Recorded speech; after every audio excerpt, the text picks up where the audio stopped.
High, আজকে আমার রান্নার আয়োজনটা একটু বড়। রোজকার যেরকম হয় সেটার থেকে একটু বড়। এখানে আছে মিষ্টি দিয়ে সবটা শুরু করা যাক।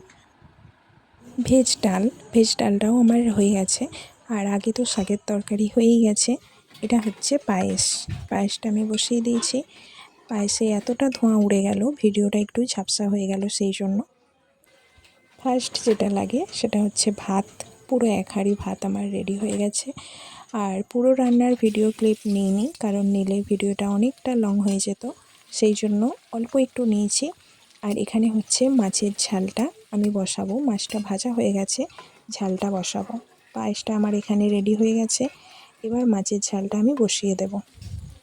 মশলাটা আমি একেবারেই রেডি করে নিয়েছি। সর্ষে পোস্ত বেটে নিয়েছি, আর এতে লঙ্কা গুঁড়ো, হলুদ গুঁড়ো দিয়ে দেব। যে যেরকম ঝাল খায়, ঝালের পরিমাণটা আমরা একটু বেশিই খাই, সেই জন্য লঙ্কা গুঁড়োর রান্নার মেনুতে যা যা আছে, এই রান্নাগুলো নিশ্চয়ই কিছু শুভ অনুষ্ঠানের জন্য হয়। তো কী শুভ অনুষ্ঠানের জন্য রান্নাটা হয়েছিল, তোমরা যদি বুঝতে পেরে থাকো তাহলে অবশ্যই কমেন্ট বক্সে জানিও। ভিডিওটা আমার অনেক আগেরই, এডিটের জন্য পোস্ট করা হয়নি, আজকে তাই পোস্ট করলাম।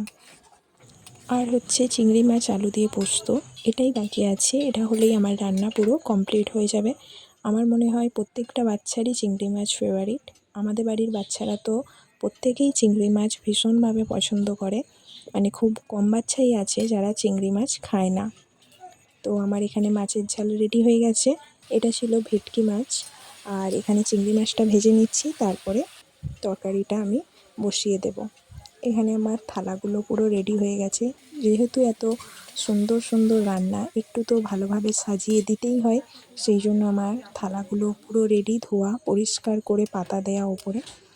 আর এই তরকারিটা হলেই আমার রান্না শেষ।